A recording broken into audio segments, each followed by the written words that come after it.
يا أيها الذين آمنوا اتقوا الله وكونوا مع الصادقين. وقال النبي صلى الله تعالى عليه وسلم: اتقوا فراسة المؤمن فإنه ينجر بالنور الله. وقال الله تعالى أيضا في شان حبيبه: إن الله وملائكته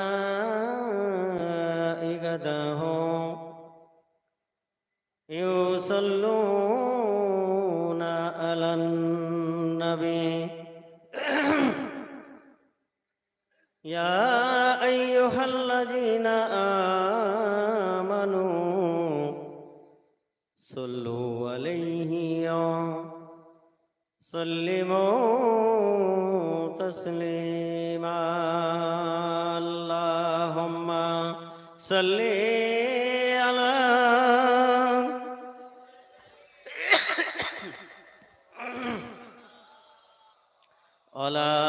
آل سيدنا।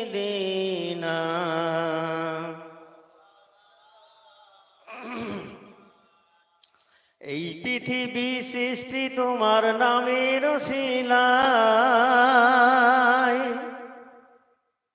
এই পৃথিবী সৃষ্টি তোমার নামের ওসিলায়। ও মদিনার কামলিওয়ালা সালাম তোমায়। এত জোরে বললেন? এই পৃথিবী সৃষ্টি তোমার নামের ওসিলায়। ও মদিনার কামলিওয়ালা সালাম তোমায়। আর একটু জোরে বলুন। মদিনার কামলিওয়ালার যদি সালাম একবার কবুল করে নেয়, জিন্দেগি পার হয়ে যাবে। বলুন সুবহানাল্লাহ। 4.5 লক্ষ টাকা খরচ করে কামলিওয়ালার সালাম দেওয়ার জন্য পাগলরা দৌড়াচ্ছে। আমাদের তো সে টাকা নেই, আমরা অন্তত এখান থেকে সালামটা দিই না, কি বলেন? নবীকে সালাম দিতে মন চায়নি? এই পৃথিবী সৃষ্টি তোমার নামের ওসিলায়। ও মদিনার কামলিওয়ালা সালাম তোমায়। ও মদিনার কামলিওয়ালা সালাম তোমায়। আকাশ জমিন পাহাড় চন্দ্র তারা সবই তোমার নূরের ইশারা। জোরে বলুন। আকাশ জমিন পাহাড় চন্দ্র তারা সবই তোমার নূরের ইশারায়। তোমার শানে পড়লে দরুদ হৃদয় যে জুড়ায়। তোমার শানে পড়লে দরুদ হৃদয় যে জুড়ায়। ও মদিনার কামলিওয়ালা সালাম তোমায়। এই পৃথিবী সৃষ্টি তোমার নামের ওসিলায়। এই পৃথিবী সৃষ্টি তোমার নামের ওসিলায়। ও মদিনার কামলিওয়ালা সালাম তোমায়। আল্লাহুম্মা সাল্লি আলা সাইয়্যিদিনা। একটা চিপ দেন না, কাগজ কাগজ দিয়ে।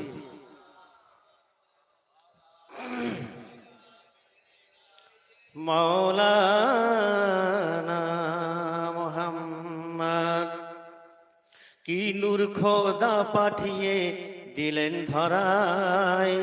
যাহার শোনিতে আধার লুকায়। জোরে বলুন। কি নূর খোদা পাঠিয়ে দিলেন ধরায়। যাহার শোনিতে আধার লুকায়। তোমার ওসিলায় শান্তি নামে অশান্ত ধরায়। তোমার ওসিলায় শান্তি নামে অশান্ত ধরায়, ও মদিনার কামলিওয়ালা সালাম তোমায়, ও মদিনার কামলিওয়ালা সালাম তোমায়। এই পৃথিবী সৃষ্টি তোমার নামের ওসিলায়, এই পৃথিবী সৃষ্টি তোমার নামের ওসিলায়, ও মদিনার কামলিওয়ালা সালাম তোমায়। আল্লাহুম্মা সাল্লি আলা সাইয়্যিদিনা আলা আলি সাইয়্যিদিনা। তোমার নামের আশিকে হলো যারা, জোরে বলুন, তোমার নামের আশিক হলো যারা, দোজাহানে ধন্য হলো তারা। তোমার নামের আশিক হলো যারা, দোজাহানে ধন্য হলো তারা। তোমার আশিকে যেন সবাই কদমে লুটায়, তোমার আশিকে যেন সবাই কদমে লুটায়, ও মদিনার কামলিওয়ালা সালাম তোমায়, ও মদিনার কামলিওয়ালা সালাম তোমায়। এই পৃথিবী সৃষ্টি তোমার নামের ওসিলায়, এই পৃথিবী সৃষ্টি তোমার নামের ওসিলায়, ও মদিনার কামলিওয়ালা সালাম তোমায়, ও মদিনার কামলিওয়ালা সালাম তোমায়। হাক্কানি দুরূদ শরীফ। আল্লাহুম্মা সাল্লি ওয়া সাল্লিম ও বারিক আলা আবদিকা রাসূলিল কারীম রাহমাতাল লিল আলামিন শাফিউল মুজনিবিন সাইয়্যিদিনা মাওলানা নবিয়িনা মুহাম্মদ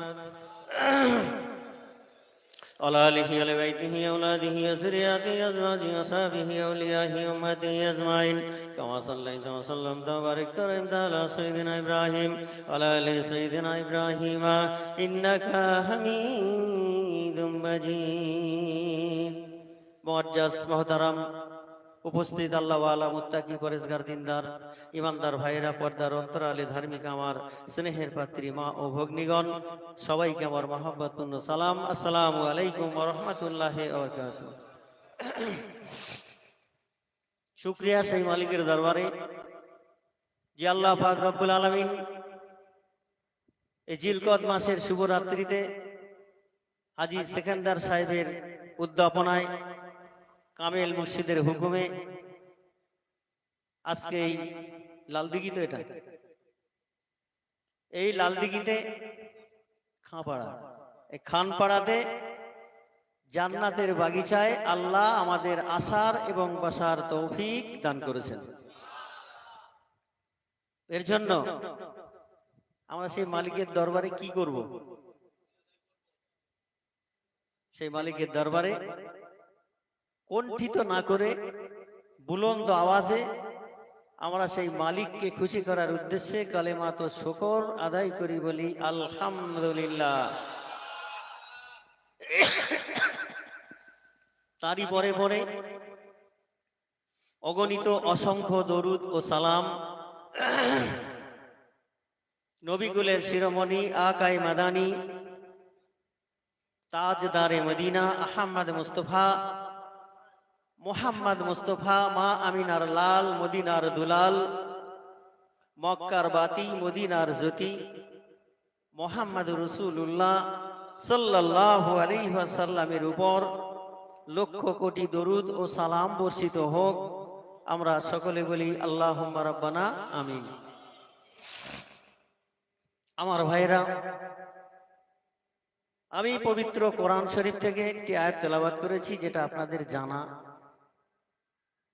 অগণিত হাদিস থেকে একটা হাদিস পড়েছি, সেটাও আপনাদের জানা।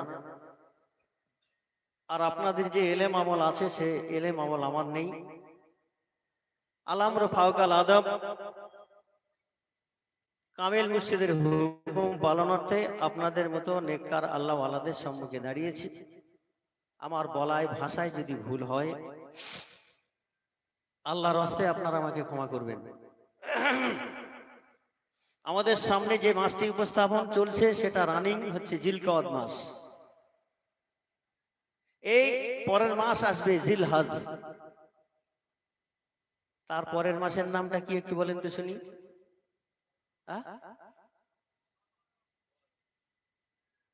সবাই বলিনি, যারা জানে তারা বলেছে। বেশিরভাগ 100 লোককে দাঁড় করাবেন, 2-5 জন বলতে পারবে, আর পারবে না। কিন্তু যদি এই মুসলমানকে জিজ্ঞাসা করেন বাংলা কি মাস, তাও খুব একটা পারবে না। যদি বলেন ইংরেজি কি মাস, ফটাফট বলে দেবে। আসলে ওর যে মাসটা খোঁজ রাখার দরকার সেটাকে ভুলে গেছে, আর যেটা রাখার দরকার না সেটা নিয়ে চর্চা করছে, যার কারণে আজকে মুসলমান মার খাচ্ছে, কিছু করার নেই। কথা আমার বুঝতে পারছেন? আমাদের যেটা খবর রাখার দরকার আমরা সেটা রাখি না। তো এই মাসের পরে একটি মাস আসবে, সেই মাসটির নাম হলো জিলহজ মাস। হজ পালনের মাস, কুরবানি কবুল হওয়ার মাস। তারপরে একটি মাস আসবে খুবই গুরুত্বপূর্ণ। আচ্ছা, ওই মাসটা বছরের শেষ না মধ্যম না শুরু? আমাদের ঘরের ছেলে মেয়েদের জিজ্ঞাসা করবেন তো আরবি বছরের প্রথম মাসের নাম কি, কাঁচকলা দেখাবে। কথা বলেন কেন? এই শিক্ষা তো দেওয়া হয় না। বাবা মা নিজেই তো এই শিক্ষায় শিক্ষিত না, সন্তানটা কোথা দিয়ে যাবে? টিউশনি পড়, স্কুলে যা, এমএ পাস কর, হুড়োহুড়ি করে ছেলের সাথে পালিয়ে যা। এই তো সমাজের রীতিনীতি হয়ে গেছে। তমলুকের কটা মেয়ে দেখবেন, তমলুকের কটা মেয়ে দেখবেন চলে গেছে। এর বাবা মা কোথায় বাস করে? আসমানে গিয়ে। খবর রাখে না আমার মেয়েটা এত বড় হয়ে গিয়ে এত দেরি করে ঘরে আসে, প্রতিদিন কলেজে যাওয়ার নাম করে যায়, কথা একবার খবর নেওয়ার কথা মনে হয় না? বুঝবেন, চোখটা বন্ধ করে দেখুন, খাটিয়া খাড়া হয়ে যাবে। চোখটা বন্ধ করে দেখুন। এই জন্য তো কামিল মুর্শিদ বলেন, উপযুক্ত সময় হয়ে গেলে ছেলে মেয়েকে বিয়ে দিয়ে দাও, সমাজে জেনা কমে যাবে। জোরে বলুন সুবহানাল্লাহ। আমরা তো জেনা কমানো দূরের কথা, বাড়িয়ে দিচ্ছি। আমার ভাইরা, দান সাদগা খায়রাত যাকাত কুরবানি সব করতে হবে স্রেফ মাত্র আল্লাহর উদ্দেশ্যে, আর কারোর জন্য হবে না। তো আমরা তো করতে পারি না, কিন্তু যারা করতে পেরেছে সেই রহমাতুল লিল আলামিন বিশ্বনবী, যার জন্য এই কুল কায়নাত তৈরি করেছে আল্লাহ, কিছুই সৃষ্টি করতেন না, জমিনকে বিছানা স্বরূপ বিছিয়ে দিয়েছে, আসমানকে সাত স্বরূপ বানিয়ে দিয়েছে, আর সাজারু তারা সারা পৃথিবীতে গাছ লাগিয়ে দিয়েছে, আর জাবাল পাহাড় দিয়ে অক্ষত করে সারা পৃথিবী সাজিয়ে রেখেছে। জোরে বলুন সুবহানাল্লাহ। সেই মালিকের ইবাদত করে, আরাধনা করে, উপাসনা করে, সেই নবীকে প্রেম করে, ভালোবেসে, মহব্বত করে হযরতে আবু বকর সিদ্দিক রাদিয়াল্লাহু তাআলা আনহু আজ সেই নবীর মাজার মুকাদ্দাসের মধ্যে নবীর পাশেতেই শায়িত আছে। বলুন সুবহানাল্লাহ। আল্লাহর হাবিব বলেন, দয়ার নবী বলেন, মা বাইনা বাইতি মিম্বারি রাউযাতুম মিম্বারি রিয়াজুল জান্নাত। আল্লাহর হাবিব বলেন, দয়ার নবী বলেন, ও আমার উম্মত উম্মতিরা, ও আমার সাহাবা একরামেরা, ও আমার অনুচর সহচরেরা, ও আমার প্রাণের মানুষেরা, আমি নবী রাসূলুল্লাহ জানিয়ে দিয়ে গেলাম, আমার হুজরা শরীফ থেকে নিয়ে আর মসজিদে নববী শরীফের যে মেম্বারটা আছে তার মাঝখানে যে ফাঁকা জায়গাটা আছে, ওই জায়গাটা হলো রিয়াজুল জান্নাহ, অর্থাৎ জান্নাতেরই টুকরা।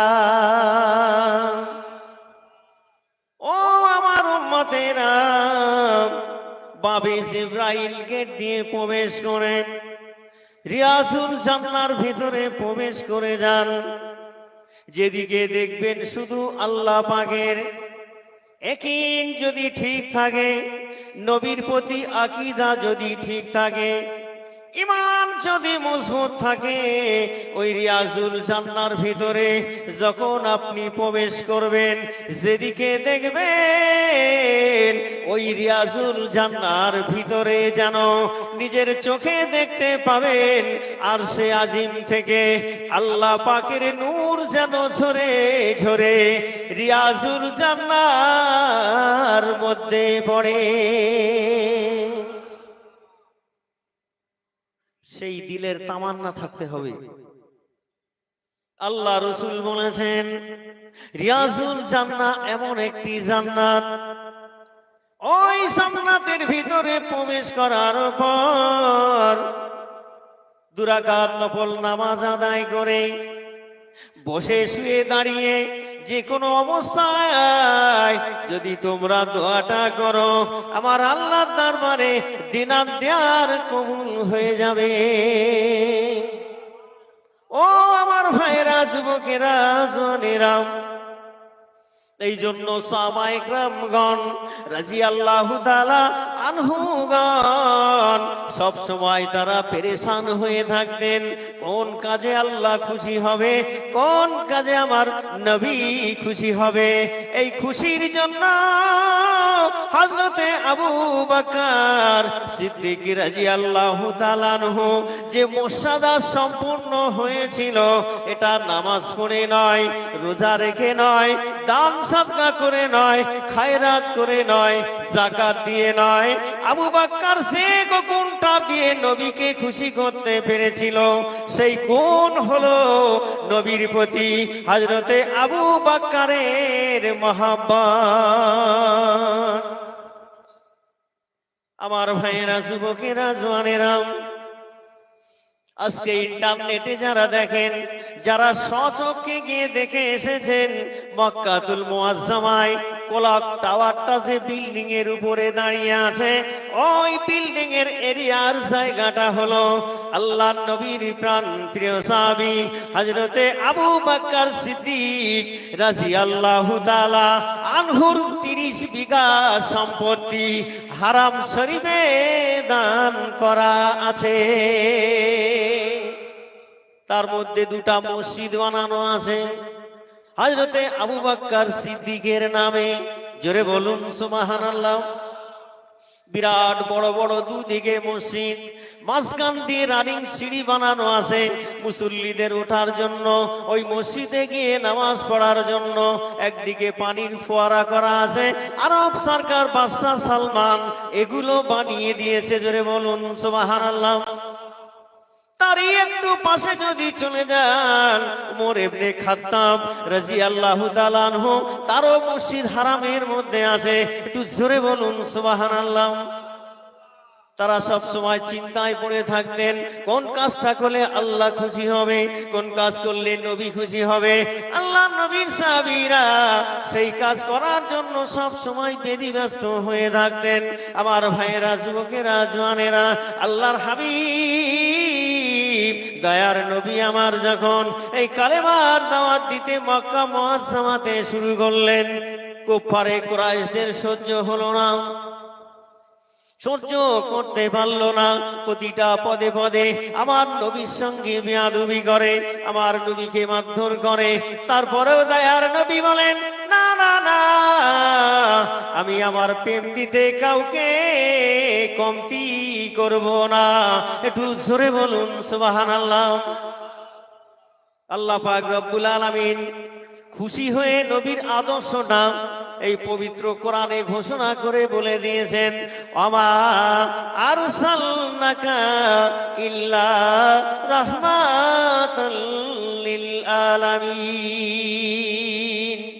আমার নবীর মতো আদর্শবান ব্যক্তি এই পৃথিবীর জমিনে আর দ্বিতীয় নাই। ও পৃথিবীর মানুষেরা, যদি তোমরা আদর্শবান হতে চাও, আখলাকি যদি হতে চাও, মানুষের মতো মানুষ যদি তোমরা হতে চাও, আবু বকরের দরজা যদি পেতে চাও, ওমর ফারুকের মতো যদি হতে চাও, উসমান গনির মতো যদি হতে চাও, হযরত আলীর মতো যদি হতে চাও, আব্দুল্লাহ ইবনে ওমরের মতো যদি হতে চাও, জুবাইরের মতো যদি হতে চাও, আবু তালহার মতো যদি হতে চাও, তাহলে আমার নবীর চরিত্র গঠন করে নাও। একটু জোরে বলুন সুবহানাল্লাহ। পারবো কোথায়? সেরকম মানুষ কোথায় পাবো? তাহলে আমাদের যেতে হবে বাগমারিতে। সেই নবীর আদর্শ তিনি ধারণ করে বসে আছেন। 4.5 লাখ টাকা খরচ করে মদিনায় কামলিওয়ালার আদর্শ খুঁজতে যেতে হয়। 50 টাকা খরচ করলে বাগমারি সেই আদর্শ পাওয়া যায়। গিয়ে দেখে আসবেন আদর্শবান কাকে বলে। আমার ভাইয়েরা, যুবকেরা, জওয়ানেরা, এমন আদর্শবান ব্যক্তি সাবল সিঙ্গাপুরি হুজুর কেবলা রহমাতুল্লাহ আলাইহি ছিলেন। একটু জোরে বলুন সুবহানাল্লাহ। তিনি কি ইবাদত কম করেছেন? কথা বলে না। ইবাদত ছাড়া কি আল্লাহর ওলি হয়েছে? কবিরা তাদের সম্পর্কে কি বলে? রাতের আধারে যারা সেজদাতে রয়, দু চোখের অশ্রুতে নদী যেন বয়, বেদনার হাতছানি যতই আসুক মুমিন কখনো পিছু পা হয় না। যাদের হৃদয়ে আছে আল্লাহর ভয়, তারা কবু পথ ভুলে যায় না। আর একটু জোরে বলুন। আল্লাহর প্রেম ছাড়া এই দুনিয়ায় কিছুই খুঁজে পাওয়া যায় না। যাদের হৃদয় আছে আল্লাহর ভয়, তারা কবু পথ ভুলে যায় না। রাতের আধারে যারা সেজদাতে রয়, জোরে বলুন।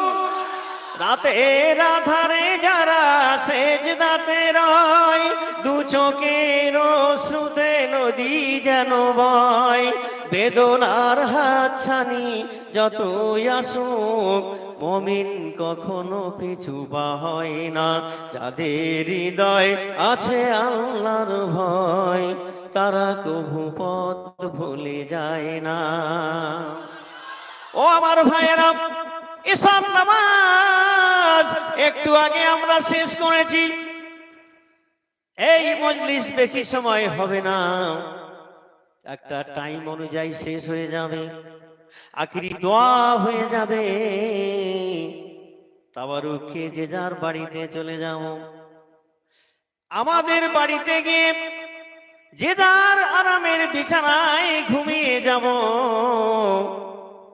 কিন্তু যারা আল্লাহর আশিক হয়, আল্লাহর প্রেমিক যারা হয়, যত রাত গভীর হয় আল্লাহর সঙ্গে সম্পর্ক তাদের আরো বেশি গাঢ় হয়ে যায়। তার কারণ হলো দিনের দিবালয়ে মানুষের আনাগোনায় তাদের জবাব দিতে আল্লাহর মেহবুবের সঙ্গে আল্লাহর সঙ্গে সম্পর্কটা অত গাঢ় করতে পারে না। রাত যখন গভীর হয় আল্লাহর সঙ্গে বান্দার এমন স্পেশালিটি পাওয়ারটা তৈরি হয়। আমরা যখন নিরালায় নিঝুমে ঘুমিয়ে যাই, আল্লাহর ওলি বান্দাগণ, আল্লাহর মেহবুব বান্দাগণ, আল্লাহর আশিক বান্দাদের কাজ হলো ওই গভীর রাতে কখনো দেখবেন সেজদাতে আছে, কখনো দেখবেন দোয়ার মোনাজাতে আছে, কখনো দেখবেন মুরাকাবাতে আছে, কখনো দেখবেন মুশাহেদার মধ্যে আছে। এমনি অবস্থায় তাদের রাত কাটে। কখনো সেজদায় পড়ে বলেন, ও আরশের মালিক, আমার মুরিদ যারা সারাদিনে চোখে কত অন্যায় করেছে, জবানে কত মিথ্যা বলেছে, আমার সবক ছিল 4টে মেনে চলার, তাহলে আল্লাহ তুমি তো জান্নাত দেবে। কিন্তু এরা তো দুনিয়াদার, এরা গুনাহ করেছে আল্লাহ, সারাদিন হাতের গুনাহ করেছে আল্লাহ, পায়ের গুনাহ করেছে মালিক, জবানের গুনাহ করেছে আল্লাহ, চোখের গুনাহ করেছে। পৃথিবীর কেউ যেটা দেখে না আল্লাহ তুমি সেটা দেখো। জোরে বলুন আল্লাহ গো, ও আমার মালিক, নিশুতি রাতে একটা পাখিও বাইরে নাই, তার আশ্রয়ে সে গিয়ে বসে আছে। মানুষ আরামের বিছানায় ঘুমায়, পশু জন্তুরা তাদের জঙ্গলে বিদ্যমান।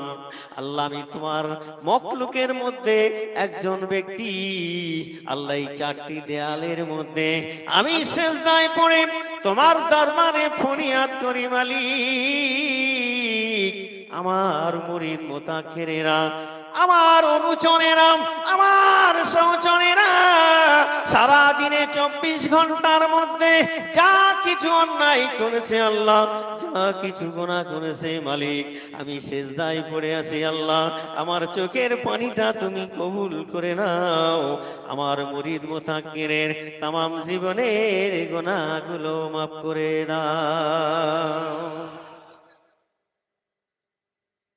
আশিক কাদের বলে? কাদের বলা হয় আশিক? আমার ভাইয়েরা, আল্লাহর ওলি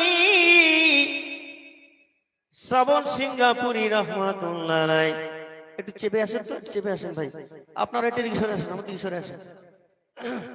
দরুদ শরীফ আল্লাহুম্মা সাল্লি ওয়া সাল্লিম বারিক আলা আবদিকা রাসূলিল কারীম রাহমাতুল লিল আলামিন শফিউল মুজনিবিন সাইয়্যিদিনা মাওলানা নবিয়িনা মুহাম্মাদ ওয়া আলা আলিহি ওয়া বাইতিহি ওয়া আওলাদিহি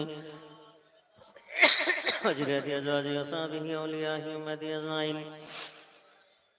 كما صليت وسلمت وباركت على سيدنا إبراهيم وعلى آل سيدنا إبراهيم إنك حميد مجيد। নবীর মায়া ছেড়ে মানুষ আছো কোথায় জানি না,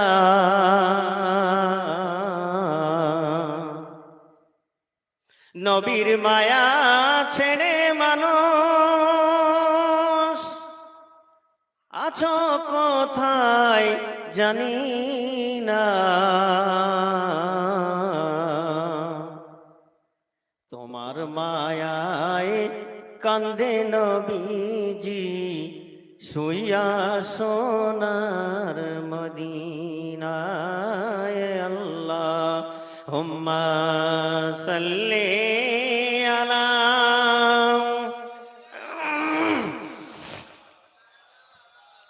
আলা আলি সাইয়্যিদিনা।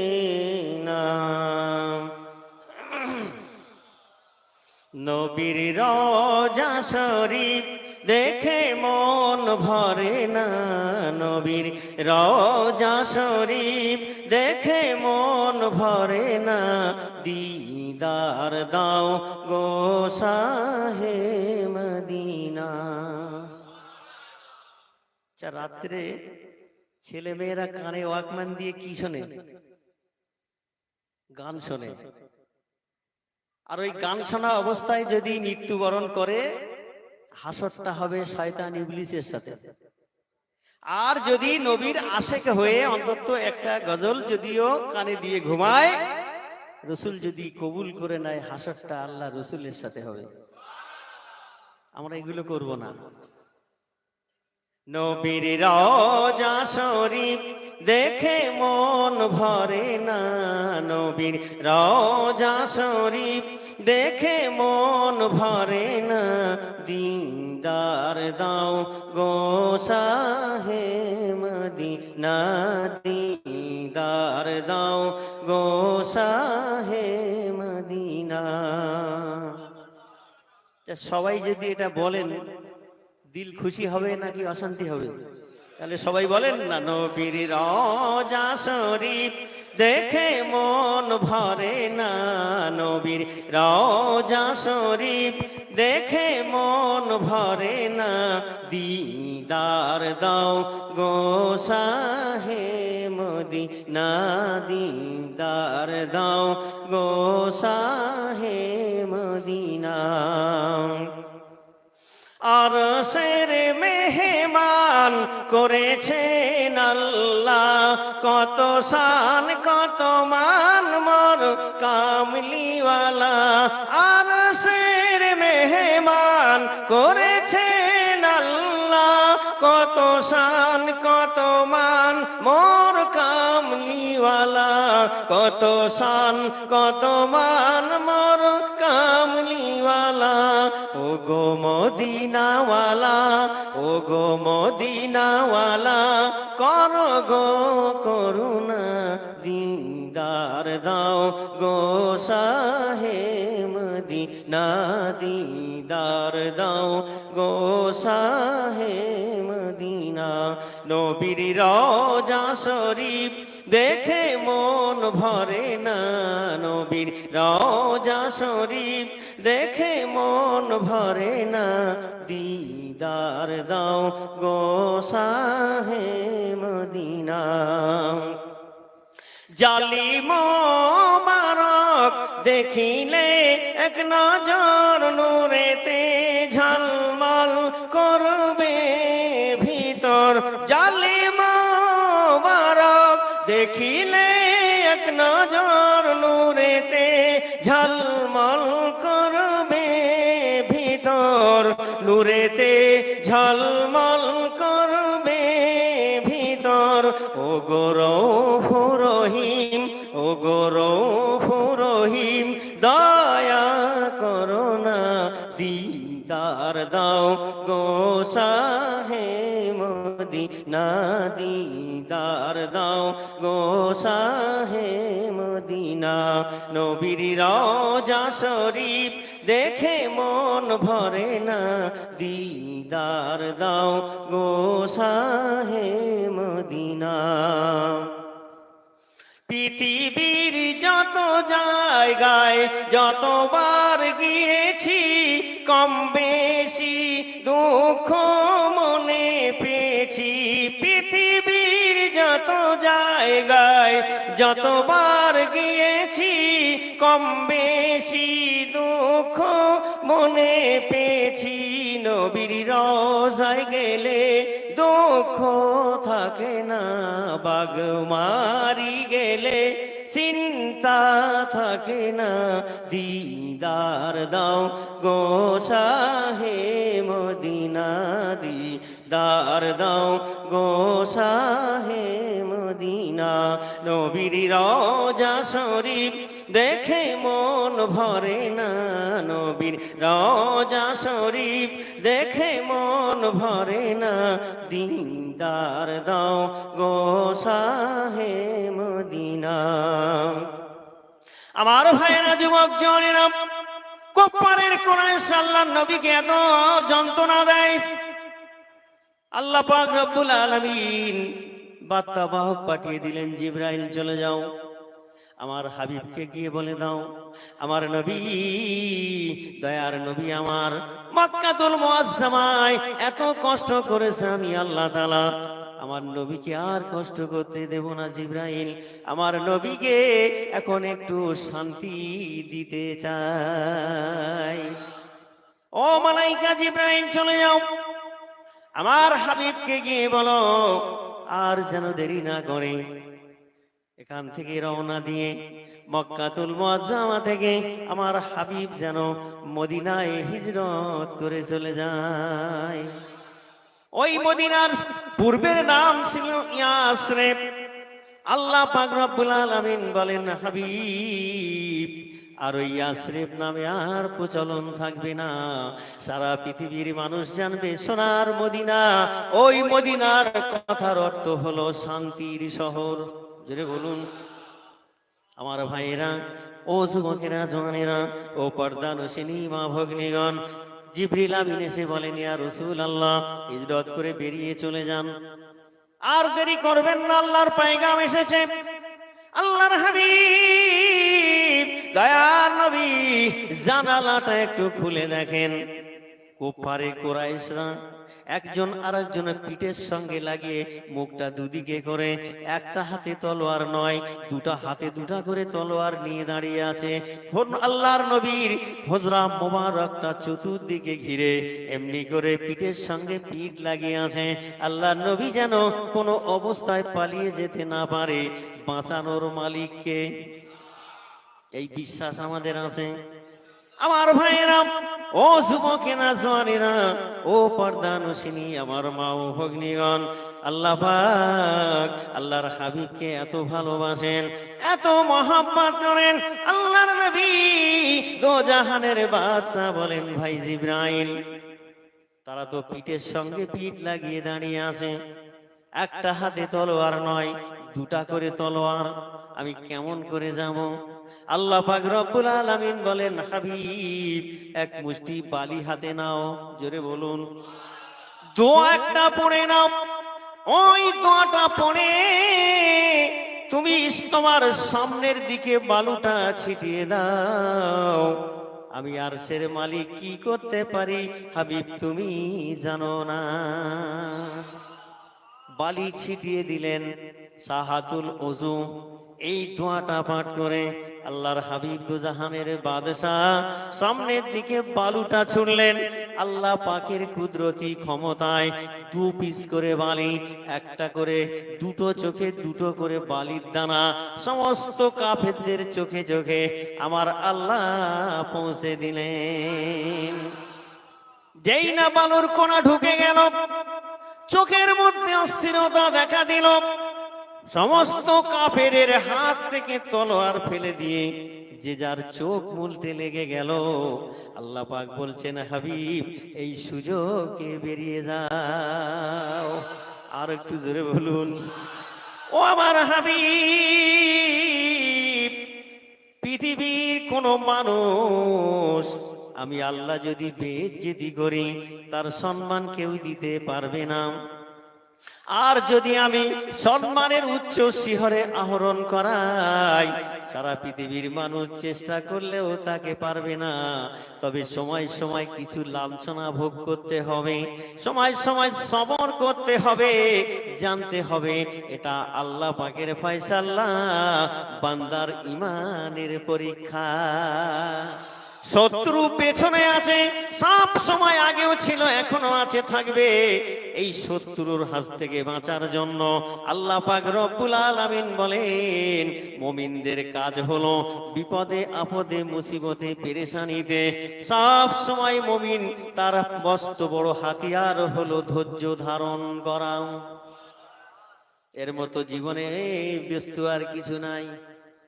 ধৈর্য ধারণ করো, এমন একটা হাতিয়ার আল্লাহ দিলেন, যে ধৈর্যটা ধারণ করলে এই পৃথিবীর জমিন থেকে বান্দা যখন কবরে যাবে, কবর থেকে হাসরে উঠবে, আল্লাহর কোর্ট যেদিন বসবে, মালিক আল্লাহ তাআলা ওই সময় ডাক দিয়ে বলবে, ধৈর্য ধারণকারী কারা ছিল আমার সামনে এসো, আর বিনা হিসাবে জান্নাতে যাও।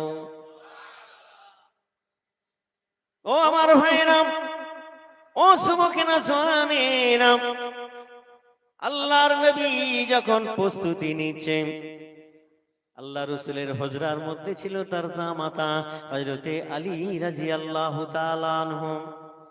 হযরতে আলী রাদিয়াল্লাহু তাআলা আনহু ডাক দিয়ে বলেন, হুজুর আপনি কি কুফারে কুরাইশদের ভয়ে মক্কা মুআজ্জামা ছেড়ে মদিনায় যান, নাকি আপনার আল্লাহর হুকুমে যান?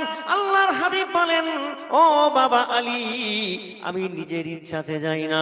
হযরতে আলী বলছে, যদি আপনি আপনার আল্লাহর হুকুমে যান তাহলে কোনো সমস্যা নাই, আমি আপনায় বাধা দেব না। আর যদি আপনি বলেন কুফারে কুরাইশদের ভয়েতে আপনি মক্কাটা ছেড়ে যান, ইয়া রাসূলুল্লাহ, আমি হযরতে আলী দাঁড়িয়ে গেলাম, একটা তলোয়ার আমার হাতে দেন, দেখি পৃথিবীর কোন শক্তি আপনায় ক্ষতি করতে আসে। আমার ভাইয়েরা, একটা যুদ্ধে মরহাব বলে একজন ব্যক্তি, সে খানায় কাবার শরীফের দেয়াল ধরে, খানায় কাবার গেলাপ ধরে দোয়া করছে, আল্লাহ আমাকে শক্তি দাও। কেন? না বিশ্ব নবী মুহাম্মদ রাসূলুল্লাহ সাল্লাল্লাহু আলাইহি ওয়াসাল্লামকে এই দুনিয়াতে রাখবো না? বলুন নাউজুবিল্লাহ। শপথ করেছে কোথায়? হাত দিয়ে কাবার গিলাফ ধরে। আল্লাহ রসুল মদিনাতুল মুনাওয়ারা কোন এক গাছের তলায় বসে সাহাবাদেরকে দ্বীনের কথা শোনাচ্ছে। এমতো অবস্থায় আল্লাহ রসুল স্টপ করে দিলেন এমন একটা জায়গাতে, সাহাবারা যেন তাদের ঘর বাড়ি ব্যবসা সব ভুলে গিয়েছিল রসুলের কথা শুনে। জোরে বলুন সুবহানাল্লাহ। সাহাবারা ডাক দিয়ে বলেন, ইয়া রাসূলুল্লাহ, আমরা তো আমাদের ঘর বাড়ি বিবি বাচ্চা সব ভুলে গিয়েছিলাম আপনার জওয়ানি মন্ত্রমুগ্ধের মতো কথা শুনে। ইয়া রাসূলুল্লাহ, আপনি কেন বায়ানটা বন্ধ করে দিলেন? আল্লাহর হাবিব কেঁদে ফেললেন। ও আমার সাহাবীরা, ও আমার অনুচরেরা, সহচরেরা, আল্লাহ পাক রব্বুল আলামিন আমাকে যে জিনিসটা দেখায়, ও আমার সাহাবীরা তোমরা তো সেটা দেখো না। সাহাবীরা বলছে, হুজুর কি জিনিস হঠাৎ দেখলেন যার কারণে এত সুন্দর একটা ওয়াজকে আপনি বন্ধ করে দিলেন? আল্লাহর নবী বলছেন, বাবা সাহাবীরা, আল্লাহ পাক রব্বুল আলামিন আমাকে এই মুহূর্তে দেখাচ্ছেন, ও আমার হাবিব দেখো, মোরহাব খানায় কাবার গিলাফ ধরে দোয়া করেছে তোমাকে মারবে বলে। ওই মোরহাব সকালবেলা 25 কেজি গোস্ত দিয়ে রুটি খায়, সন্ধ্যাবেলায় 21 কেজি খায়। তাহলে কত কেজি হলো? 46 কেজি। সকালে খায় 25 কেজি, সন্ধ্যায় খায় 21 কেজি। তলোয়ারটা হচ্ছে 200 কেজি। কথা শুনছেন নাকি? তলোয়ারটা 200 কেজি, তাহলে 5 মন, তাই তো নাকি? 5 মন তলোয়ার চালায় মোরহাব। 200 কেজি ওজন তলোয়ারের। সকালে 25 কেজি নাস্তা খায়, বিকাল বেলা 21 কেজি নাস্তা খায়। আল্লাহর নবী বর্ণনা দিচ্ছে, ও আমার ভাইরা, টিভি সেন্টার কোথায় আর আমরা কোথায়? অ্যান্টিনা ঠিক থাকলে টাওয়ার ধরে না ধরে না? কথা বলেন। অ্যান্টিনা যদি ঠিক থাকে টাওয়ার অবশ্যই ধরবে। আর যেখানে টিভি সেন্টার থাক, আপনার ঘরের পর্দায় ছবি দেখা যাবে।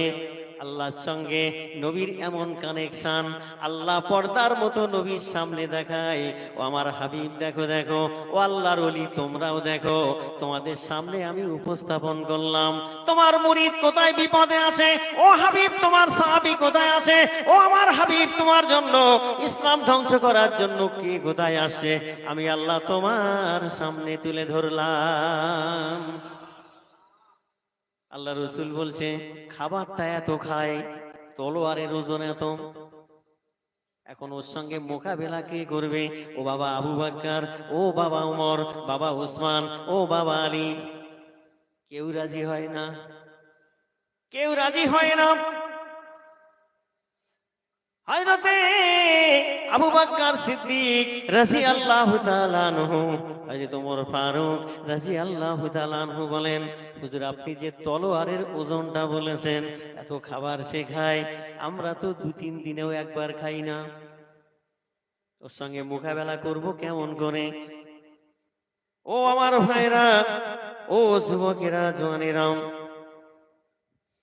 কেমন করে খাবো বুঝতে পারি না, কেমন করে ওর সঙ্গে মোকাবেলা করব ইয়া রাসূলুল্লাহ বুঝতে পারি না।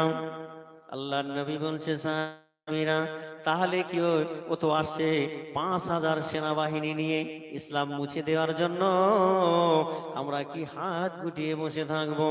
পাশ থেকে আরেকজন সাহাবী দাঁড়িয়ে গেল, উসমান গনি রাদিয়াল্লাহু তাআলা আনহু বলেন, হুজুর আপনি যে বর্ণনাটা দিয়েছেন, ও সকালবেলা 25 কেজি খায়, সন্ধ্যায় 21 কেজি খায়, তলোয়ারের ওজন হলো 200 কেজি। ইয়া রাসূলুল্লাহ, ওর সঙ্গে মোকাবেলা করে পারবো না, মশার সাথে হাতির কোনো খবর। আল্লাহর নবী উসমান, আল্লাহর নবীর সাহাবী হযরতে উসমান গনি রাদিয়াল্লাহু তাআলা আনহু বলেন, হুজুর আমরা ওর সাথে মোকাবেলা করে পারবো আমাদের অত বড় তরবারি নাই, আমাদের গায়েতে অত শক্তি নাই হুজুর, তবে একটা কাজ করতে পারি, আমরা সবাই মিলে ওই মোরহাবের জন্য বদদোয়া করতে পারি। আমরা দোয়া করব, আর আপনি শুধু আমিন বলবেন, আল্লাহ কবুল করে নিয়ে ওই মোরহাবের হাতে পায় যেন প্যারালাইসিস বানিয়ে দেয়। আল্লাহ রসুল বলছে হ্যাঁ, তা তো করা যেতে পারে। হাত তুলেছে, কথাটা ভালো করে শুনবেন, হাত তুলেছে। আল্লাহর নবী জবানে এতটুকু কথা শুধু এনেছে, আল্লাহ মোরহাবকে তার হাত পা প্যারালাইসিস এই পর্যন্ত এসে গেছে, বানিয়ে দাও। এতটুকু কলা বলার অপেক্ষা আল্লাহ পাক বার্তা বাহক পাঠিয়ে বলছে, হাবিব সব সময় দোয়ায় কাজ হবে না, ময়দানে যেতে হবে। সুবহানাল্লাহ বলুন, ময়দানে যেতে হবে। সব সময় দোয়া করলে কাজ হবে না ও হাবিব, প্রকাশ্যে যুদ্ধ করতে হবে। একটু জোরে বলুন সুবহানাল্লাহ। আল্লাহর নবীর সাথে সাথে হাতটা নামিয়ে নিলেন। সাহাবীরা বলছে, হুজুর হাতটা নামিয়ে তো নিলাম, মোসেব করব না, ছেড়ে দেব। আল্লাহর নবী কোনো কথা বললেন না, মোসেব করতে পারো নাও করতে পারো। আল্লাহর নবী হাত নামিয়ে দিলেন, দোয়া কবুল হলো না। আল্লাহ পাক বলছে, হাবিব যুদ্ধের ময়দানে যাওয়া লাগবে, প্রকাশ্য যুদ্ধ করতে হবে। এটা হলো বেঈমান আর ইমানদারের পরিচয়। ও আমার ভাইয়েরা, ও যুবকেরা, জওয়ানেরা, এমন সময় হযরতে আলী রাদিয়াল্লাহু তাআলা আনহু 12 থেকে 14 বছর বয়স তখন তার। জোরে বলুন, 12 থেকে 14 বছর বয়স। আলী দাঁড়িয়ে গিয়ে বলছে, ইয়া রাসূলুল্লাহ, ইয়া হাবিবাল্লাহ, হুজুর মোরহাবের সঙ্গে মোকাবেলা করার জন্য আপনি আমায় পারমিশন দেন। বড় বড় সাহাবীরা ভয় পালাচ্ছে, ছোট বাচ্চা বলছে আমাকে পারমিশন দেন। হাদিসের মধ্যে বর্ণনা, আল্লাহর নবী বলেন, আসাদুল্লাহিল গালিব, বিজয় বীর পুরুষদের জন্য আমার আলী হলো বাঘ। জোরে বলুন সুবহানাল্লাহ। কাফেরদের ধ্বংস করার জন্য দুর্গের ওজন ছিল কত? 100 মণ ওজন। হযরতে আলী জাগিয়ে যুদ্ধ করলেন, খাইবারের যুদ্ধ। যুদ্ধ শেষ করে আসলেন, আল্লাহর নবী জিজ্ঞাসা করেন, ও বাবা আলী, তোমার ঢাল তো ভেঙে গেছে শুনলাম, তোমার তলোয়ারটা ভেঙে গেছে শুনলাম, তুমি যুদ্ধটা কেমন করে করলে বাবা আলী? আল্লাহর নবীর সাহাবী হযরতে আলী রাদিয়াল্লাহু তাআলা আনহু বলেন, হুজুর দুর্গের একটা কপাট ছিল যেটা 100 কেজি ওজন, আমি ওটাই চাগিয়ে যুদ্ধ করেছি। আল্লাহ নবী বলছে, বাবা আলী এখনো কপাটটা আছে? বলে হ্যাঁ। একবার গিয়ে তুলে এসো তো দেখি। আল্লাহর নবীর সাহাবী হযরতে আলী রাদিয়াল্লাহু তাআলা আনহু আবার যখন কপাটটা তুলতে গেল আর পারে না, লজ্জিত হয়ে আল্লাহর নবীর সামনে ফিরে আসলেন, মাথাটা নিচু করে আছে। আল্লাহর হাবিব বলেন, বাবা আলী ওই 100 মণ ওজনের কপাটটা তোমার চাগানোর ক্ষমতা নাই। আমার আল্লাহ পাক রব্বুল আলামিন তোমার সঙ্গে অগণিত মালাইকা ফেরেশতা দিয়ে সাহায্য করেছে। আমার ভাইয়েরা, হযরতে আলী রাদিয়াল্লাহু তাআলা আনহু পাশ থেকে বলছে, হুজুর আমাকে একটু পারমিশন দেন। একটু জোরে বলুন না সুবহানাল্লাহ। আল্লাহর নবী বলছে, বাবা আলী তুমি বাচ্চা মানুষ, বসো, বসে যাও। আমার এত বড় বড় সাহাবীরা আছে, কেউ রাজি হয় না। আবার আল্লাহর নবী বলে, বাবা সাহাবীরা, আল্লাহর হুকুম এসেছে, প্রকাশ্য যুদ্ধ করতে হবে। মোরহাব 46 কেজি খায়, তলোয়ারের ওজন 200, সঙ্গে আছে সেনাবাহিনী 5000। ও সাহাবীরা, কে মোরহাবের সঙ্গে যুদ্ধে মোকাবেলা করবে? কেউ রাজি হয় না। আবার দাঁড়িয়ে গেল হযরতে আলী কারিমুল্লাহ ওয়াজহু, আল্লাহর নবীর সাহাবী হযরতে আলী রাদিয়াল্লাহু তাআলা আনহু, তিনি দাঁড়িয়ে গেলেন, ইয়া রাসূলুল্লাহ আমাকে একটু পারমিশন দেন। জোরে বলুন সুবহানাল্লাহ। আল্লাহর নবী বলছে, সাহাবী বসে যাও, তুমি বাচ্চা মানুষ, তুমি কি শোনো না তার তলোয়ারটা কত বড়, সে খায় কত, তুমি বাচ্চা মানুষ, তার সাথে পারবে না। আবার নবী ডাক দিয়ে বলেন, সাহাবীরা, মোরাবের সঙ্গে কে যুদ্ধে মোকাবেলা করবে? কেউ রাজি হয় না। হযরতে আলী আবার দাঁড়িয়ে গেছে, একটু জোরে বলুন সুবহানাল্লাহ।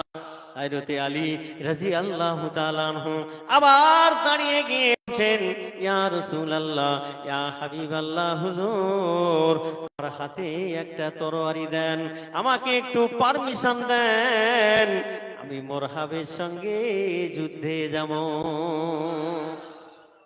আল্লাহর নবী তৃতীয়বারের পর হযরতে আলীকে ডেকে নিলেন, জোরে বলুন সুবহানাল্লাহ।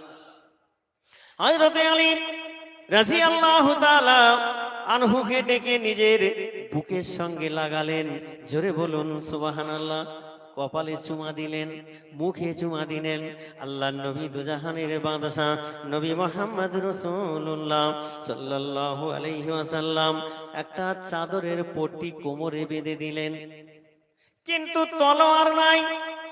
হযরতে উসমান গনি রাদিয়াল্লাহু তাআলা আনহুকে ডাক দিয়ে বলেন, বাবা উসমান, তোমার বাড়িতে কি কোনো তলোয়ার পাওয়া যায়? হযরতে উসমান গনি রাদিয়াল্লাহু তাআলা আনহু বলেন, ইয়া রাসূলুল্লাহ, উট জবাই করার জন্য একটা টিনের তলোয়ার আছে, ওই তলোয়ারটা খুব বেশি যদি হয় 2 থেকে 2.5 ফুট লম্বা হবে একটা টিনের তলোয়ার। হযরতে আলী বলেন, ইয়া রাসূলুল্লাহ, ইয়া হাবিবাল্লাহ, হুজুর, তলোয়ার টিনের কি লোহার, হীরার কি মুক্তার মনির দেখবো না, ওই তলোয়ারটা নিয়ে আসতে বলুন, আল্লাহ যদি চায় মরা গাছে ফুল ফোটাতে পারে। জোরে বলুন, পারে না?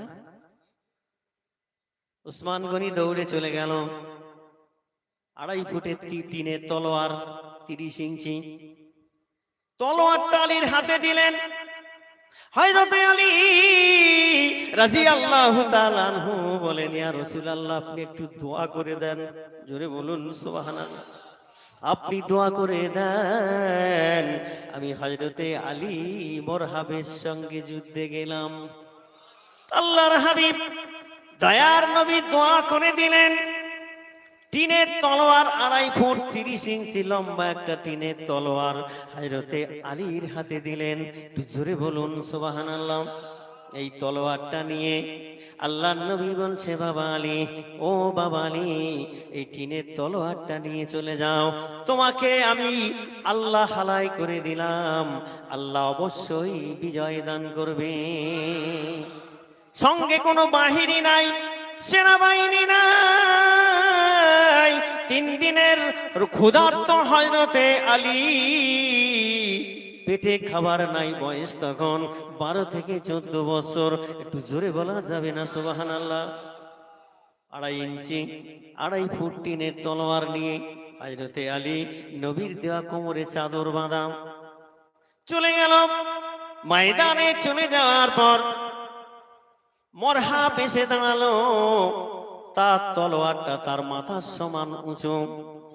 একবার যদি তলোয়ার চালায় কতজন কেটে ফালা হয়ে যাবে কোনো খবর নাই। হাতির মতো চেহারা। একজন ব্যক্তি বলছে, ভাই, ও ভাই আলী, তোমাকে আমি চিনি, তুমি কেন খামোখা এসেছো? বাচ্চা মানুষ, তুমি ফিরে চলে যাও। মোরহাবকে দেখেছো নাকি? বলে, তুমি চুপ থাকো, মোরহাব কোথায় আছে আমার সামনে আসতে বলো। মোরহাব তলোয়ার নিয়ে, বিরাট বড় তলোয়ার, 200 কেজি ওজনের, মোরহাব সামনে গিয়ে বলছে, আলী রে, আমি তো তোমায় চিনি, তুমি আবু তালেবের বেটা। জোরে বলুন সুবহানাল্লাহ। তুমি কেন এই জায়গায় এসেছো? আমার এই তলোয়ার চালানোর দরকার নাই, এর বাঁটটা দিয়ে যদি একবার ঘুরিয়ে দিই আলী, তোমার মতো আলী গোস্ত টুকরা টুকরা হয়ে কোথায় যাবে খবর নাই।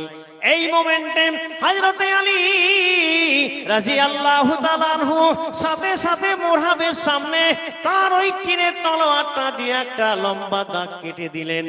জোরে বলুন সুবহানাল্লাহ। দাগ কেটে দেওয়ার পর বলছে, মোরহাব, একবার তুই আমার দাগের ভেতরে এসে দেখ, আল্লাহর কসম, পাক জাতের আমার হাত থেকে গর্দান নিয়ে যেতে পারবি না। তুই জোরে হবে। মোরহাবের রাগ উঠে গেছে, মোরহাবের রাগ উঠে গেল। একটুখানি ছোট একটা বাচ্চা কি কথা শোনায়, হাতির মতো চেহারা, 200 কেজি আমার তলোয়ারের ওজন, আমার পেছনে 7000 বাহিনী। মোরহাব জিজ্ঞাসা করছে, ও আলী তুমি কি খেয়ে এসেছো যুদ্ধ করতে? বলে রোজায় আছি। জোরে বলুন। রোজায় আছি, খাবার পেটে নাই। বলছে আমি সকালে 25 কেজি খাই, বিকাল বেলা 21 কেজি খাই, তলোয়ারটা 200 কেজি, আমার পেছনে 5000 বাহিনী। তুমি কেমন করে আমার সাথে মোকাবেলা করতে আসলে আলী? তোমার পেছনেও তো একটিও বাহিনী নাই। হযরতে আলী বলেন, দুনিয়ার কোনো ওই দুনিয়ার বাহিনী দিয়ে দরকার নাই, আমার সাথে আমার আল্লাহ তার রাসূল আছে, আর কিছু আমার দরকার নাই। এই মোরহাব, আমি আমার পাক জাতের কসম দিয়ে বলছি, আমার দাগের ভেতরে একবার তুই ঢুকে দেখ, আমি আলীর হাত থেকে গর্দান নিয়ে যেতে দেব না। তুই জোরে বলুন সুবহানাল্লাহ। মোরহাবের রাগ মাথায় উঠে গেছে, এত বড় স্পর্ধা ছোট বাচ্চার। বলছে আলী তুমি আগে আঘাত করো। হযরতে আলী বলেন, ইসলাম কিন্তু এটা মেনে নিতে পারবে না। ইসলাম কখনো কাউকে আগে আঘাত করে না, আঘাত পেলেই তখন বদলা নেয়। আর জোরে বলুন সুবহানাল্লাহ। আমার ভাইয়েরা, ও যুবকেরা, জওয়ানেরা, হযরতে আলী রাদিয়াল্লাহু তাআলা আনহু বলেন, আমি আগে আঘাত করব না, ইসলাম এটা মেনে নিতে পারবে না। ইসলামের প্রতি যারা আগে আঘাত করবে, তারপর ইসলাম তার বদলা নেবে। জোরে বলুন সুবহানাল্লাহ। মোরহাব বলছে, তাই তোমার এত বড় স্পর্ধা, একটুখানি মানুষ, হাতে তোমার টিনের তলোয়ার 2.5 ফুট লম্বা, আবার তোমার এত বড় বড় কথা। মোরহাব তার 200 কেজি তলোয়ার উঠেছে, ওই 200 কেজি তলোয়ারটা নিয়ে মোরহাব একবার ডান দিকে চালায়, হযরতে আলী টিনের তলোয়ার রুখে দেয়। আবার যখন বাম দিকে চালায়, ওই টিনের তলোয়ারটা রুখে দেয়। এমনি করে হযরতে আলী রাদিয়াল্লাহু তাআলা আনহুকে মারার জন্য হযরতে মোরহাব অনেক চেষ্টা করলো। 200 কেজি মাল চাগিয়ে এদিক সেদিক করতে করতে মোরহাবের দম হয়ে গেছে। আল্লাহর নবীর সাহাবী ওই সুযোগটা কাজে লাগিয়ে বলছে, মোরহাব এতক্ষণ তলোয়ার চালিয়েছো, আমি বাচ্চা মানুষ, একটা কথা তোমায় বলি নাই, এখন তুমি প্রস্তুতি গ্রহণ করো। এই মোরহাব, আলীর তলোয়ার নেওয়ার জন্য তুমি প্রস্তুতি গ্রহণ করো। মোরহাব বলছে, আমি প্রস্তুতি নিলাম। আল্লাহর নবীর সাহাবী হযরতে আলী রাদিয়াল্লাহু তাআলা আনহু, আল্লাহ তাকে এমন ঈমানি শক্তি দান করেছিল ভাই, ওই 2.5 ফুট টিনের তলোয়ার নিয়ে মালিকের নাম করে যেই না ওই তলোয়ারটা চালিয়ে দিয়েছে, তাল গাছ যেমন মাথা থেকে কেটে 2 খণ্ড হয়ে পড়ে যায়, টিনের তলোয়ারে মোরহাব কেটে 2 খণ্ড হয়ে গেল।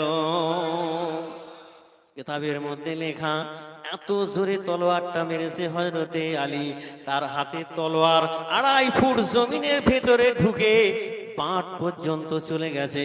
একটু জোরে হবে না সুবহানাল্লাহ? এটা কিসের শক্তিতে হয়েছে? না ইমানের বলে? আমাদের এরকম ইমান তৈরি করতে হবে না? হবে না? কোন ফ্যাক্টরিতে গিয়ে করবেন? হলদিয়া বড় বড় ফ্যাক্টরি আছে। হবে না, হবে না। আয়াতটা পড়েছিলাম আপনাদের সম্মুখে, ইত্তাকুল্লাহ ওয়া কুনু মা'আস সাদিকিন। নবীর দরবারে ঈমানওয়ালার কাছে গিয়ে হযরতে আলীর যদি এরকম পাওয়ারটা তৈরি হয়, কামেল মুর্শিদের দরবারে গিয়ে মুয়াজ্জিন কেবলার পাওয়ার কম ছিল নাকি? আপিসি হুজুর কেবলার পাওয়ার কম ছিল? সাবল সিঙ্গাপুরি রহমাতুল্লাহর পাওয়ার কম ছিল? না না না, বর্তমান হুজুর কেবলার পাওয়ারও কিন্তু কম নাই। একটু জোরে বলুন সুবহানাল্লাহ। চিনতে পারবে যে যার চোখ আছে, সে অন্ধ কখনো চিনতে পারবে না।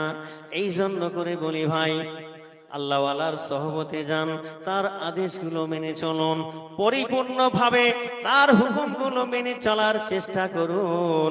আল্লাহ তাআলা এখনো আমাদের ভালোবাসেন। ও আমার ভাইয়েরা, সংক্ষিপ্ত করে দিচ্ছি, সময় অনেক হয়ে গেল। ও আমার ভাইয়েরা, যুবক জওয়ানেরা, আল্লাহর নবী দুজাহানের বাদশা এবার কাফেরদের থেকে বেরিয়ে গেল। এখানে ছেড়েছিলাম না, শেষ করে দিচ্ছি সংক্ষেপ করে। নবী বরকতময় রহমাতুল লিল আলামিন কেমন নবী? হযরতে আবু বকরের দরজায় গিয়ে টোকা দিলেন। আগে আমি জানতাম আবু বকরের বাড়িটা মনে হয় অনেক দূরে, আল্লাহর নবীর বাড়িটা মনে হয় অনেক দূরে, কিন্তু না।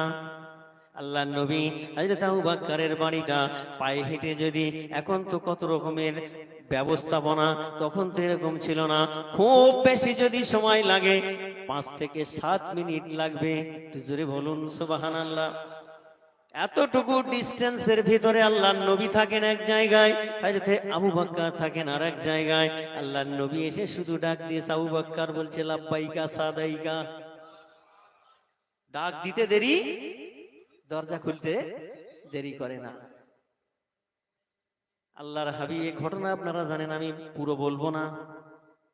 ওখান থেকে 2 বন্ধু বেরিয়ে গেলেন, হিজরত করে চলছেন, গুহার মধ্যে গিয়ে আশ্রয় নিলেন।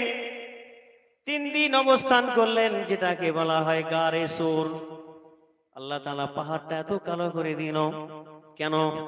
গারে সোর, ওই পাহাড়টা তো কালো করে দিল, মাকড়সা বুকে বসিয়ে দিল, কবুতর বসিয়ে দিল ডিম দিয়ে। আমার হাবিব তার বন্ধু নিয়ে আছে, এই কুফার কুরাইশ যেন বুঝতে না পারে। জোরে বলুন সুবহানাল্লাহ।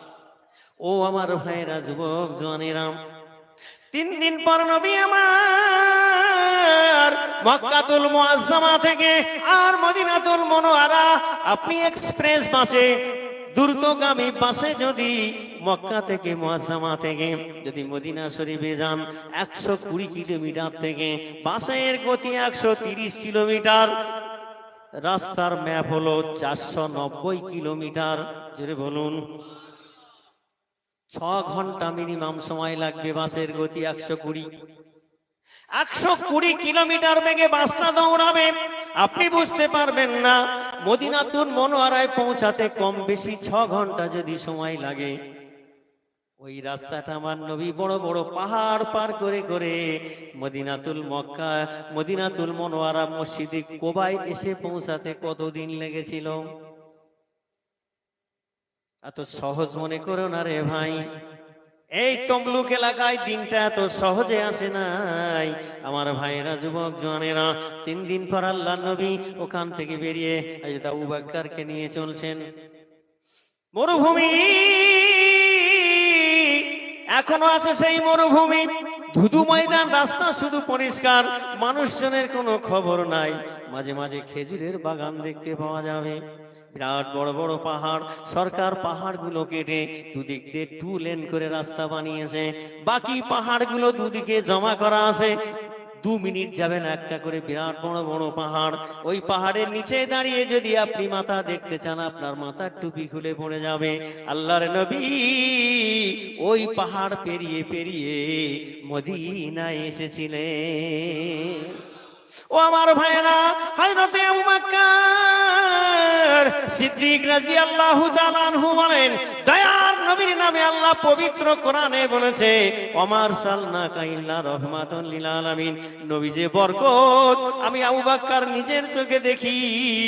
আল্লাহর নবী যখন ওই পাহাড়ের উপরে কদমটা রাখে, একটু জোরে হবে না? আল্লাহর নবী যখন কদমটা রাখে, সাথে সাথে পাহাড়টা তুলার মতো হয়ে যায়। একটু জোরে বলুন সুবহানাল্লাহ। হযরত আবু বকর বলছে, তারপরে আমি পা রাখলাম কিন্তু হলো না, আমি কদম রাখলাম হলো না। আল্লাহর নবী যেই কদম রাখে, পাহাড়টা তুলার মতো হয়ে যায়। আবু বকর বলে এটাই হলো নবীর বরকত। জোরে বলুন সুবহানাল্লাহ। আবু বকর সিদ্দিক রাদিয়াল্লাহু তাআলা আনহু এবার চিন্তায় পড়ে গেল, আল্লাহর নবী পা রাখলে পাথর তুলা হয়ে যায়, আমি আবু বকর হয় না, একটু নবীকে কোলে করে দেখি তো কি হয়। জোরে বলুন সুবহানাল্লাহ।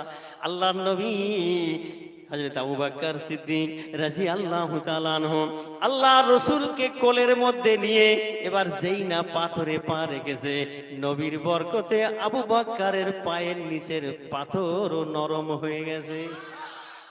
ও আমার ভাইরা, ও যুবকেরা, জওয়ানেরা, আল্লাহর নবী এমনি করে পাহাড় পর্বতগুলো পেরিয়ে পেরিয়ে মদিনাতুল মুনাওয়ারায় গিয়ে আজকে শান্তির শহরে তিনি বিদ্যমান।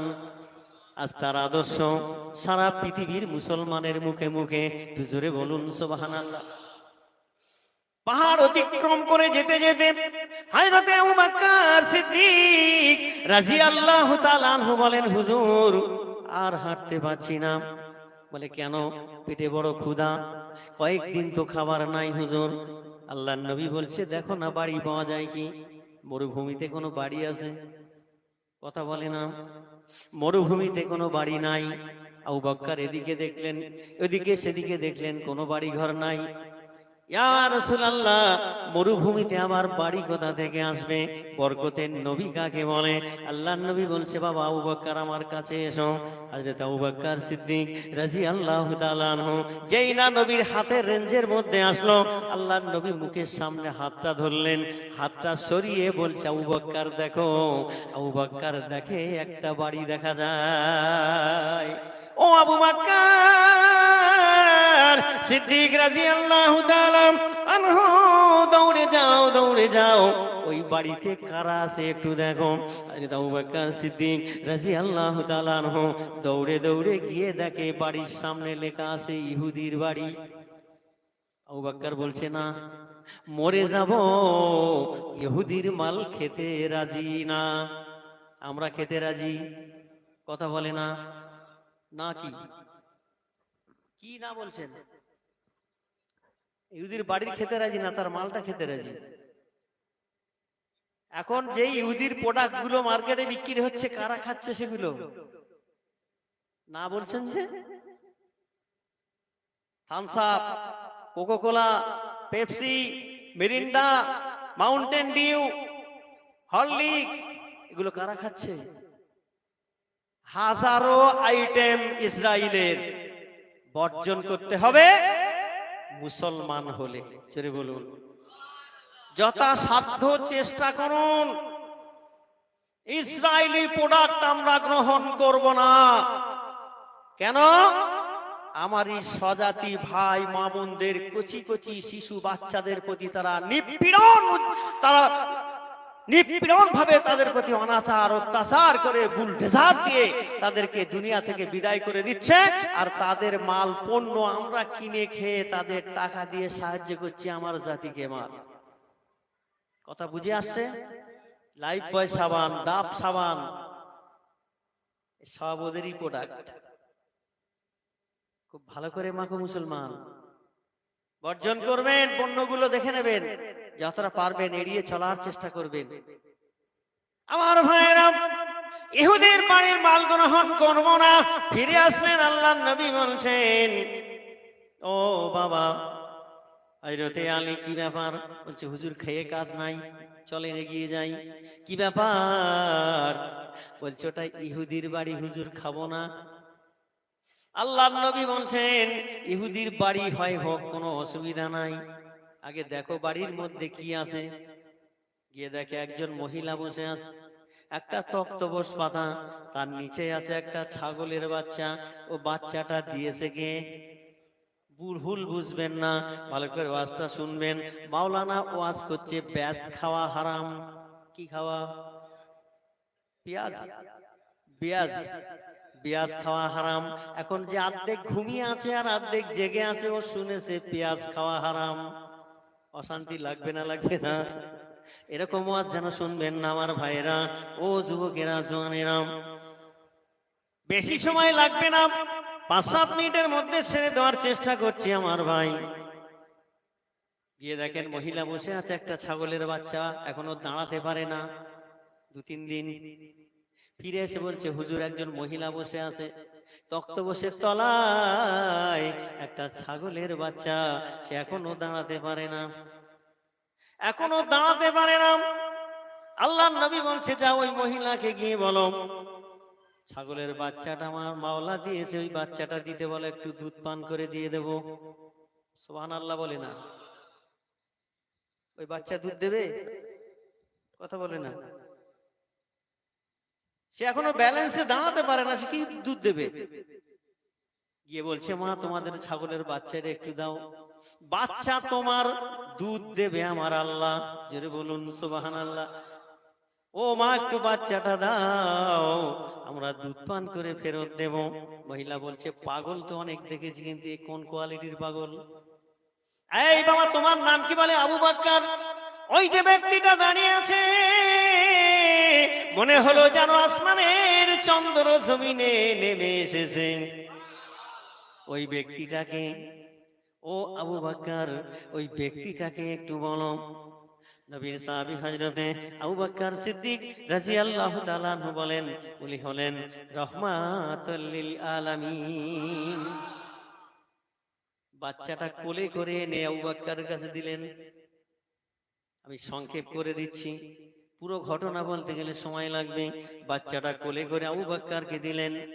হযরতে আবু বকর সিদ্দিক রাদিয়াল্লাহু তাআলা আনহু বাচ্চাটা কোলে করে নিয়ে নবীর সামনে রাখলেন। বরকতের নবী শুধু হাত লাগিয়েছে বড় ধাড়ি ছাগল। জোরে বলেন। মেয়ে ছাগল হয়ে গেল। বলছে, বাবা আবু বকর, পাত্র তো আমাদের কাছে নাই, দুধটা রাখবো কিসে? যাও মহিলাকে বলো একটা পাত্র দিতে। মহিলা দরজায় দাঁড়িয়ে দেখেন, মালিক, মানুষ পৃথিবীতে অনেক দেখেছি, কিন্তু কোন মানুষ ছাগল ছানার গায়ে হাত লাগালে বড় ছাগল হয়ে যায়, আমি জীবনেও তো দেখি না। সুবহানাল্লাহ বলেন। আবু বকর সিদ্দিক রাদিয়াল্লাহু তাআলা আনহু দৌড়ে গিয়ে বলছে, মা একটা পাত্র দাও, দুধ দহন করে খাবো কেমন করে, আমাদের কাছে তো কোনো পাত্র নাই। মহিলা একটা পাত্র দিলেন, আল্লাহর নবীর কাছে নিয়ে গেল। আল্লাহ রাসূল বলছে, এই পাত্রটা ফেরত দিয়ে একটা বড় পাত্র আনো। জোরে বলুন। পাত্র ফেরত দিয়ে বড় একটা পাত্র আনা হলো। দুধ দহন করার জন্য বাটে হাত লাগাতে হয় না হয়নি? তেল লাগিয়ে টানতে হয়। কিতাব প্রমাণ করে পাত্র ছাগলের স্তনের নিচে রাখতে দেরি, আমার মালিক দুধ ভরে দিতে দেরি করে না। দুধে বালতি ভরপুর হয়ে গেল। আল্লাহর নবী বলছে, আবু বকর, পেটে তোমার অনেক ক্ষুধা, দুধটা পান করে নাও। আবু বকরের কি আদব ছিল নবীর প্রতি! না না, ইয়া রাসূলুল্লাহ, আমার পেটে যত ক্ষুধা থাক না কেন, আপনাকে বাদ দিয়ে আমি আবু বকর পান করতে পারবো না। আপনি আগে পান করেন, থাকলে আবু বকর পান করবে, না হলে না। আল্লাহর নবী বসে বললেন, প্রাণ ভরে দুধটা পান করলেন। আবু বকর লক্ষ্য করে দেখে, নবীর বরকতে বালতির দুধ 1 ইঞ্চিও কমে না। হযরতে আবু বকর সিদ্দিক রাদিয়াল্লাহু তাআলা আনহু তিনিও প্রাণ ভরে পান করলেন। বালতির দুধ যেমনই তেমন রয়ে গেল। একটু জোরে বলুন সুবহানাল্লাহ। এবার আল্লাহর নবী বলছে, আবু বকর পেট ভর্তি? বলে হ্যাঁ। এবারে বালতি যে দিয়েছে ইহুদি মহিলা, এর বিনিময়ে 1 বালতি দুধ দিয়েছো। জোরে বলুন। বালতি দেওয়ার কারণে 1 বালতি দুধ সমেত বালতিটা দিয়েছো, আর এনেছিলে ছোট বাচ্চাই ধাড়ি ছাগলটা দিয়েছো। জোরে বলুন। ছাগলটা দিয়েছো। কিতাবের মধ্যে বর্ণনা করা হয়েছে, ওই ছাগলটা 30 বছর বেঁচে ছিল ইহুদির বাড়িতে। একটানা ওই বালতি ভরা দুধ 2 টাইম দিয়েছে, কোনোদিন কম বেশি হতো না। আমার নবীর বরকতটা কেমন। ও আমার ভাইরা, আমরা সেই নবীর উম্মত, ওই নবীর কালেমা আমরা পড়েছি আমাদের ভিতরে। আল্লাহর নবী ছাগলের বাচ্চা যদি বড় করতে পারে, এই উম্মতকে কি পার করতে পারে না? আজকে সেই নবীর আদর্শ ছেড়ে দিয়ে আমরা সব বেকার হয়ে গেছি আমার ভাইরা। এই জন্য আমরা সেই নবীর আদর্শে আদর্শবান হয়ে আমরা কামেল মুর্শিদের হুকুমে আমরা কি করব? বিনা কাজায় 5 ওয়াক্ত নামাজকে আদায় করব, বলুন ইনশাআল্লাহ।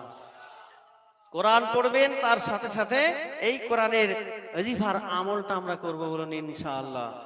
আখিরাতের পুঁজি, কবরের সাথী, তাকওয়া এবং পরহেজগারি, এগুলো সঙ্গে নিয়ে আমরা ইনশাআল্লাহ তাআলা কবরে যাব, বলুন ইনশাআল্লাহ। আল্লাহ আমাদের সবাইকে মৃত্যুর আগ পর্যন্ত কামেল মুর্শিদের হুকুম মতো এই নামাজ, ওজিফা, হালাল খানা, তাকওয়া, পরহেজগারি, কোরআনের ওজিফা আমল করার আল্লাহ যেন আমাদের সবাইকে তৌফিক দান করেন, আল্লাহুম্মা রাব্বানা আমিন, আল্লাহুম্মা রাব্বানা আমিন।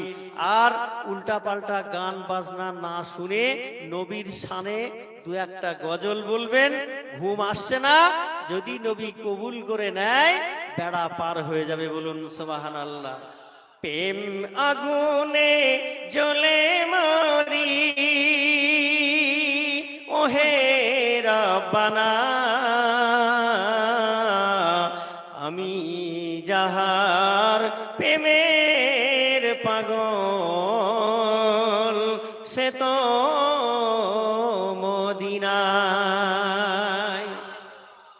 ওগো মায়ামিনা, তোমার কুড়ে ঘরে রহমত খোদার পড়ে ঝরে ঝরে।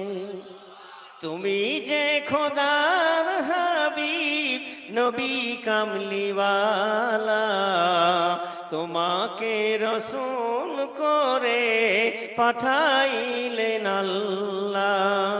ওগো মায়ামিনা, তোমার কুড়ে ঘরে রহমত খোদার পড়ে ঝরে ঝরে। হাক্কানি দরুদ শরীফ। আল্লাহুম্মা সাল্লি ওয়া সাল্লিম।